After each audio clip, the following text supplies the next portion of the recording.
Hello बच्चों, तो एक बार आपका फिर से स्वागत है physics classes bye CP sir YouTube channel पर। तो बच्चों, आजकल हम लोग देख रहे हैं कक्षा 12 भौतिक विज्ञान। और भौतिक विज्ञान में आपने दो लेक्चर यानी दो वीडियो में आपने देखा था कि लास्ट वाली वीडियो में हमने बात किया था फोकस दूरी और वक्रता त्रिज्या में संबंध। तो बच्चों, आज हम लोग उसी के आगे कड़ी में बात करेंगे और कुछ परिभाषाओं को देखते हुए फिर हम लोग एक डेरिवेशन पर बात करेंगे। तो बच्चों जो है, आज हम लोग देखेंगे प्रतिबिंब। तो बच्चों हेडिंग लगाइए आप लोग, प्रतिबिंब। प्रतिबिंब यानी आपका इमेज। तो बच्चों प्रतिबिंब की अगर हम बात करें तो किसी वस्तु बिंदु से जो चलने वाली आपतित किरणें हैं वो परावर्तन के पश्चात जिस बिंदु पर जाकर मिलती हैं या मिलती हुई प्रतीत होती हैं, वहाँ पर आपका वस्तु का प्रतिबिंब प्राप्त होता है। तो बच्चों हम लोग लिख सकते हैं किसी वस्तु के बिंदु से आने वाली आपतित किरण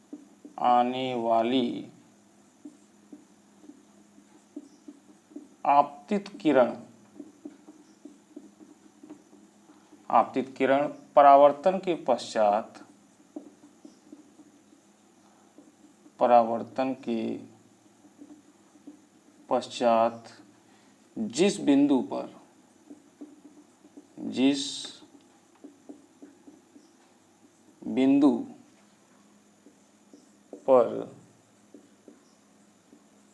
जाकर मिलती हैं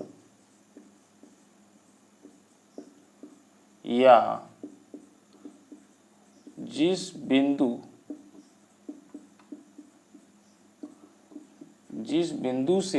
से आती हुई प्रतीत होती हैं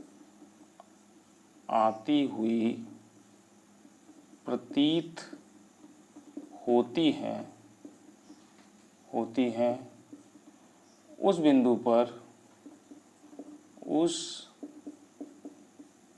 बिंदु पर वस्तु का प्रतिबिंब प्राप्त होता है।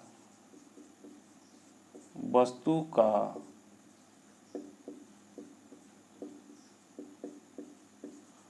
प्रतिबिंब प्राप्त होता है। ठीक है बच्चों, तो प्रतिबिंब की परिभाषा हम लोग इस तरीके से दे सकते हैं, किसी वस्तु के बिंदु से आने वाली आपतित किरण परावर्तन के पश्चात जिस बिंदु पर जाकर मिलती हैं या जिस बिंदु से आती हुई प्रतीत होती हैं, उस बिंदु पर वस्तु का प्रतिबिंब प्राप्त होता है।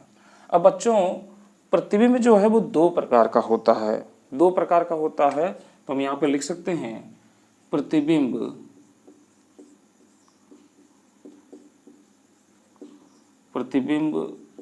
दो प्रकार के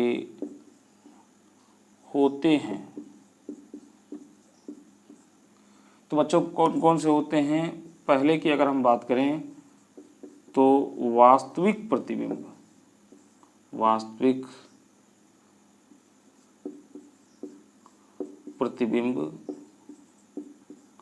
यानी बच्चों इसको रियल इमेज बोलते हैं। और दूसरा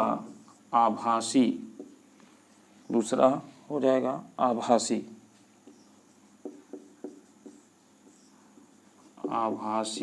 प्रतिबिंब। इसको बच्चों बोलते हैं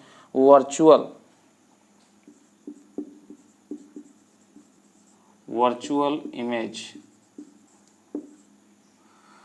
तो बच्चों यहाँ पर समझ लेते हैं वास्तविक प्रतिबिंब क्या होता है कि जब किसी वस्तु के बिंदु से आपतित किरणें जो होती हैं तो परावर्तन के पश्चात अगर वास्तव में जाके मिलती हैं कहीं बिंदु पर, तो वहाँ पर वास्तविक प्रतिबिंब प्राप्त होता है।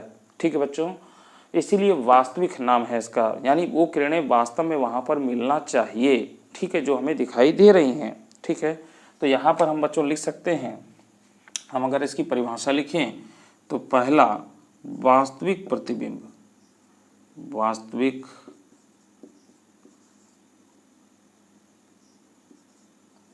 वास्तविक प्रतिबिंब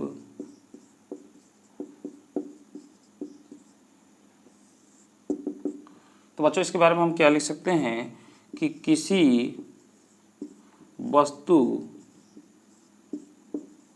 के बिंदु से आपतित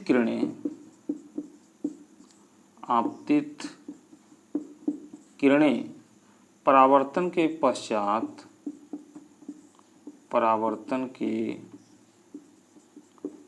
पश्चात वास्तव में जिस बिंदु पर जाकर मिलती हैं, जिस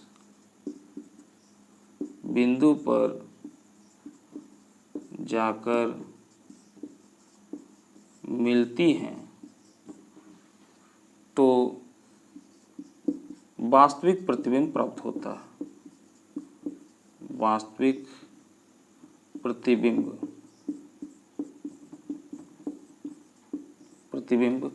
प्राप्त होता है।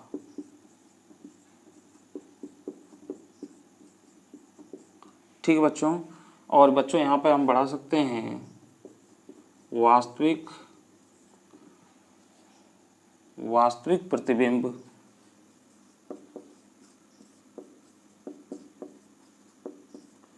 को पर्दे पर लिया जा सकता है। ठीक है बच्चों, तथा प्रतिबिंब दर्पण की ओर ठीक है तथा उल्टा प्राप्त होता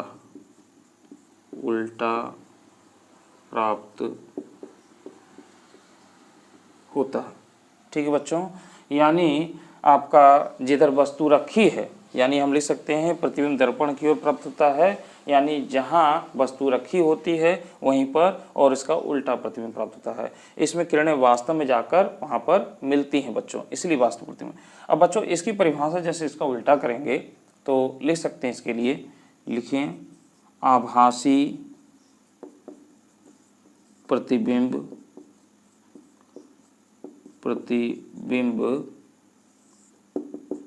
तो बच्चों लिखेंगे इसी तरीके से लिख लेंगे, किसी वस्तु के बिंदु से आपतित किरणें परावर्तन के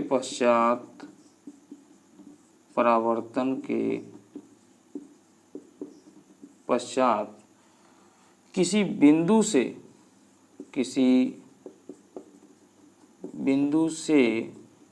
आती हुई प्रतीत होती हैं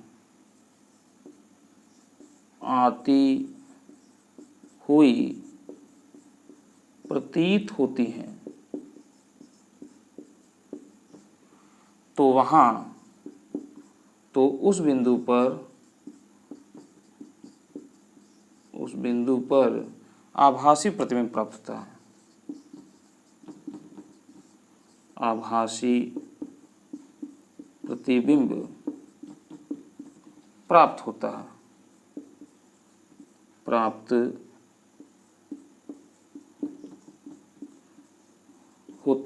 ठीक बच्चों, और इसको पर्दे पर नहीं लेते हैं, इसे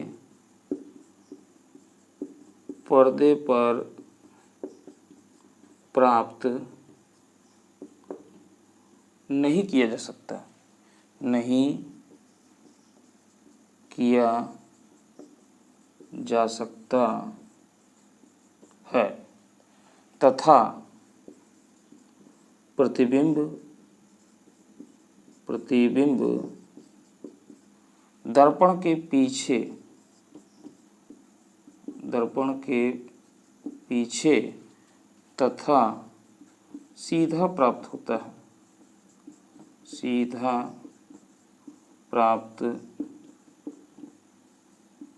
होता है। ठीक है बच्चों, तो ये आपने प्रतिबिंब के बारे में सुना, 2 प्रकार का होता है, दोनों की आपने जो है डिफिनीशन इसके बारे में जाना। ठीक है बच्चों, तो इसमें आपको रटने की कोई बात नहीं बच्चों, ये सिंपली एकदम परिभाषा है, अपनी भाषा में आप बना के लिख सकते हैं। ठीक है, तो सारी चीज़ मैं आपको दे रहा हूँ, एकदम बहुत बारीक से चल रहे हैं बच्चों, कोई चीज़ इसमें छोड़ी नहीं जा रही है, तो इसको ध्यान से पढ़ें और समझें। ठीक है, चलिए चलते हैं, तो इसको आप स्क्रीनशॉट लेकर नोट कर लीजिए, फिर हम आगे बढ़ते हैं। ठीक, चल, हाँ नोट कर लिया होगा, अब मैं इसको मिटाता हूँ। तो देखिए बच्चों, आपने प्रतिबिंब के बारे में जाना, और अब हम बात करेंगे जो है साइन कन्वेंशन यानी चिन्ह परिपाटी।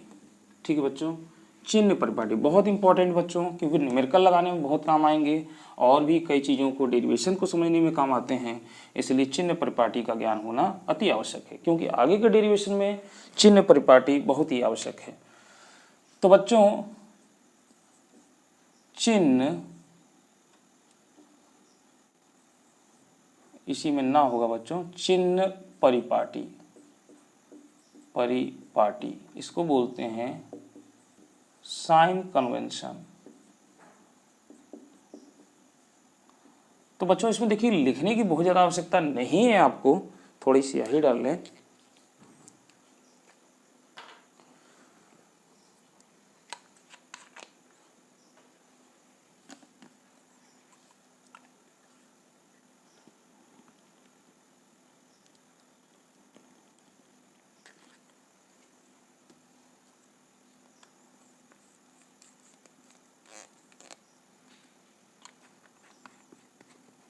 हाँ, तो बच्चों इसमें लिखने की ज़्यादा आवश्यकता नहीं है, इसको हम समझ लेते हैं।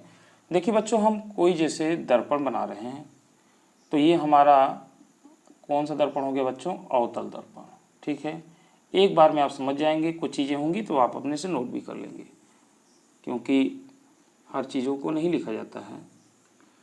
तो बच्चों देखिए, जैसे कि आप देख रहे हैं बच्चों कि हमारे पास यहाँ पे मैं ड्रॉ कर दे रहा हूँ, ये एक कोऑर्डिनेट यानी निर्देशांक है, निर्देशांक ज्यामिति के आधार पर। तो बच्चों ये मूल बिंदु होता है, और जो है कि इधर की ओर जो है ये आपका धनात्मक एक्स अक्ष लिया जाएगा, और यहाँ पर आपका ऋणात्मक, यानी हम यूँ कहेंगे ये धनात्मक एक्स अक्ष है, और ये हमारा जो है ऋणात्मक एक्स डैश अक्ष कर सकते हैं यहाँ पर। इसी तरीके से बच्चों ये हमारा y, तो ये धनात्मक हो जाएगा, धनात्मक, और y डैश क्या हो जाएगा बच्चों, ऋणात्मक। बस इतने से ही आप समझ जाएंगे। तो बच्चों देखिए, आपतित अगर नोट करना चाहें तो हम एक लाइन नोट कर सकते हैं बच्चों, यहाँ पे इम्पोर्टेंट बना करके, आपतित किरण, आपतित किरण, एक मिनट, किरण की दिशा में ली गई दूरी, ली गई या नापी गई, ली गई दूरी धनात्मक तथा विपरीत दिशा में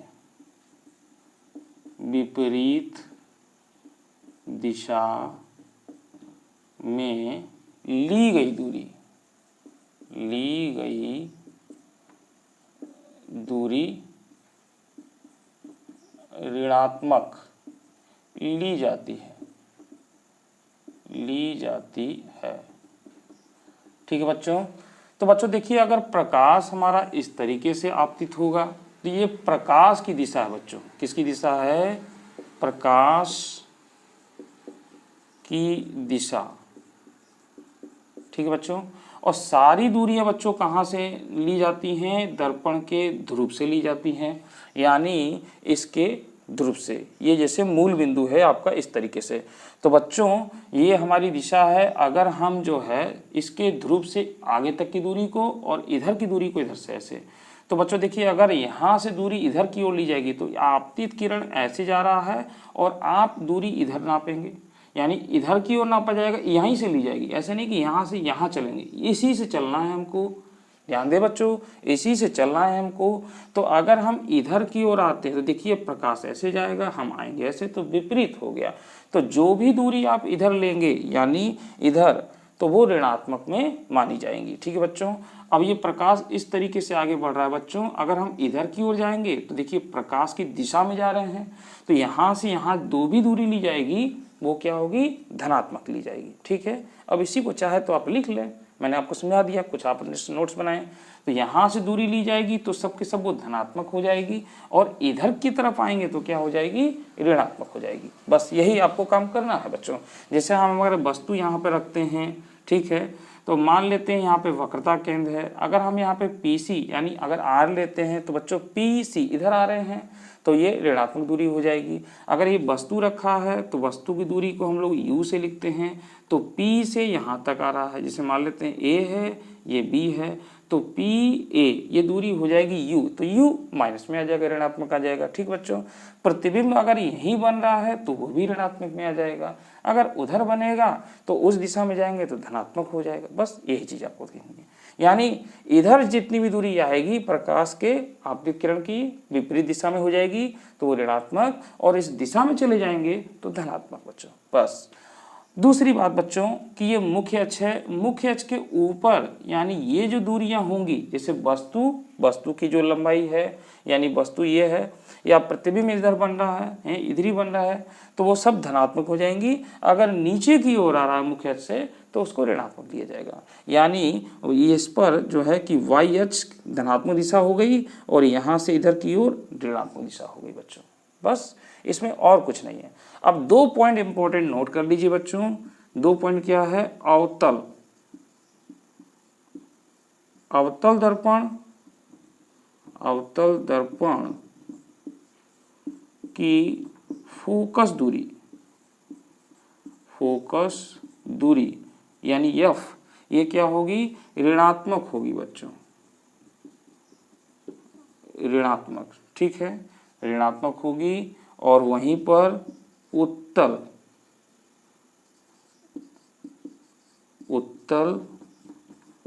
दर्पण की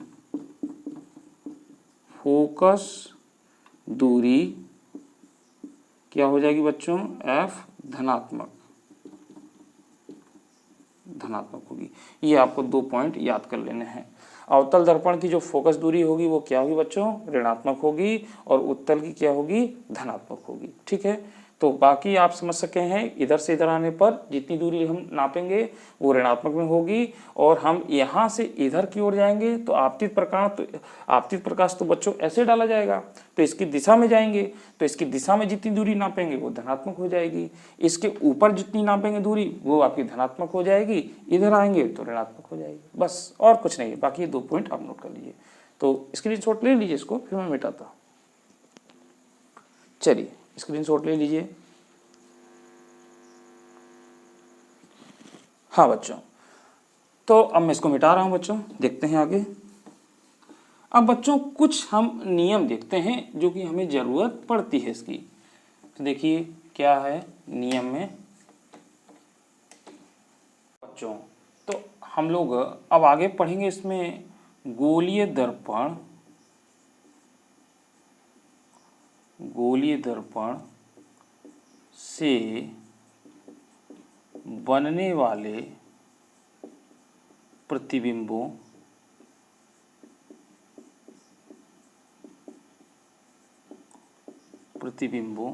को खींचने के नियम। तो बच्चों जो गोली दर्पण से जो प्रतिबिंब बन रहे हैं तो उनके नियम क्या हैं, किस नियम पर ही काम करते हैं। तो पहला नियम बच्चों, तो नियम नंबर फर्स्ट अगर हम बात करें बच्चों तो लिख सकते हैं कि मुख्य अक्ष के समांतर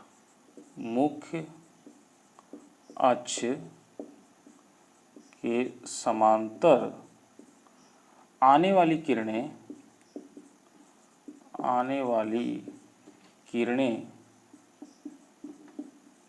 और बच्चों यहाँ पर अगर हम लिख लें अवतल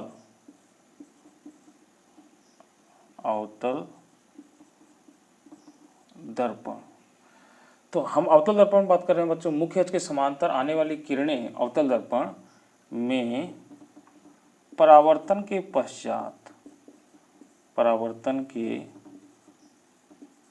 पश्चात ठीक है,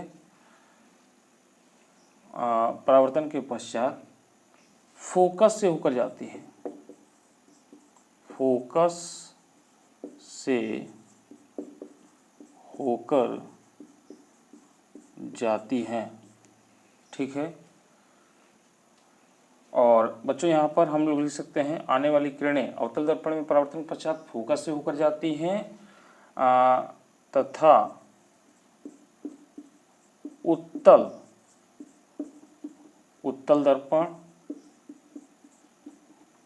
दर्पण में जो है फोकस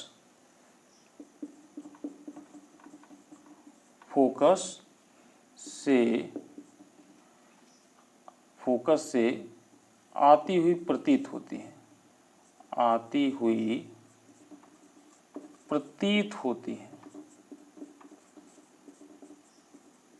ठीक है बच्चों।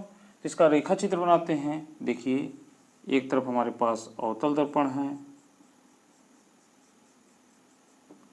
और ये इस तरीके से है। तो बच्चों मुख्य अक्ष के समांतर ये किरण ऐसे आ रही है और जब परावर्तन होगा तो जो गई बच्चों ये फोकस से होकर चली जाएगी। वहीं पर बच्चों अगर उत्तल के लिए अगर हम बात करें तो उत्तल के लिए देखिए क्या हो जाएगा, तो इस तरीके से बच्चों तो मुख्य अक्ष के समांतर किरण ऐसे आएगी, ठीक है। और बच्चों ये आप जानते ही हैं कि ऐसे हो जाती है, तो अगर हम इसको पीछे की ओर मिलाएं बच्चों तो ये जो है इस फोकस से आती हुई प्रतीत होगी बच्चों, ठीक है। ये फोकस से आती हुई आपको प्रतीत होगी, ऐसे किरण निकल गई। तो ये अवतल के केस में, ये उत्तल के केस में, ये पहले नियम के लिए बच्चों। तो इसको आप बना लें, ठीक है। फिर मैं इसको मिटाता हूँ या दूसरा नियम लिख लेते हैं मैं यहीं पर, नियम नंबर 2, ठीक।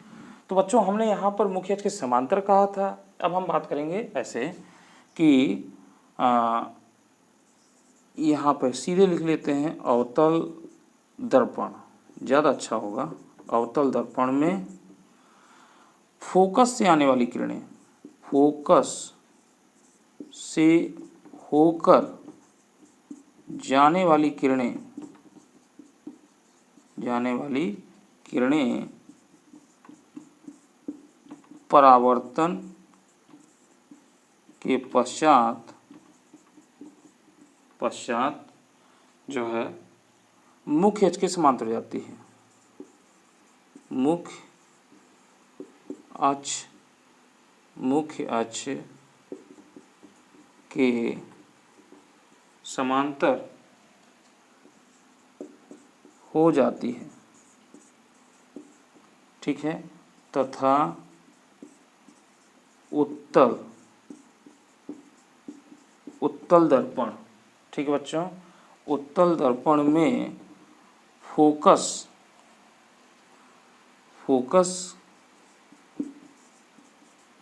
की ओर जाती हुई किरणें मुख्य अक्ष के समांतर जाती है, परावर्तन के पश्चात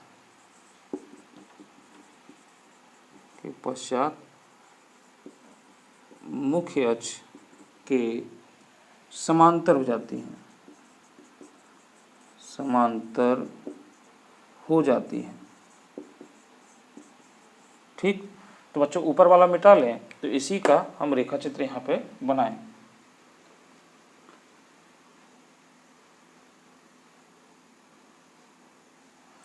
ठीक बच्चों, फोकस की ओर जाती हुई, तो यहाँ पर ये थोड़ा सा फर्क आता है बच्चों। अब देखिए कैसे इसको बनाएंगे, रेखा चित्र बना लेते हैं।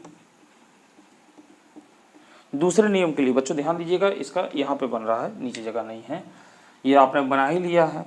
तो बच्चों यहाँ पे देखिए ये आपके पास अवतल दर्पण है, ये मैं नियम नंबर 2 कर दूँ, इसे इंडिकेट है। अवतल दर्पण बना लें। और बच्चों अब की बार हम क्या काम कर रहे हैं कि फोकस से होकर किरणें आ रही हैं ये इससे, तो बच्चों ये मुख्य अक्ष के समांतर हो जाएगी। वही लिखे हैं अवतल दर्पण में फोकस से होकर जाने वाली किरणें परावर्तन पश्चात मुख्य अक्ष के समांतर हो जाती हैं। तथा उत्तल के केस में क्या है बच्चों, उत्तल के केस में कि आपका जो है फोकस से होकर जा रही है, यानी इस तरीके से बच्चों ये किरण ऐसे है और ये आपकी ऐसे हो जाएगी, यही तो होगा, मुख्य अक्ष के समांतर हो जाएगी। तो इसको यहाँ से ऐसे मिलाएं तो इस तरीके से मिलेगा। तो यानी फोकस से होकर ही जा रही है, जाती हुई प्रतीत है, फोकस की ओर जाती हुई, यानी फोकस की ओर जा रही है, ठीक है, इस तरीके से यहाँ पर। तो ये इसके लिए बन जाएगा बच्चों, ऐसे आएगा और ये ऐसे हो जाएगा बच्चों, ठीक। अब बच्चों तीसरा नियम मैं यहाँ लिख रहा हूँ और फिर मैं इसको यहाँ मिटा दूंगा, तो इसको नोट कर लें। तीसरा नियम बहुत इंपॉर्टेंट है, ये आपने नोट कर लिया होगा। तीसरा नियम, 3 नियम हमें पढ़ने हैं इसमें। तो बच्चों लिखेंगे वक्रता केंद्र से होकर जाने वाली किरणें परावर्तन के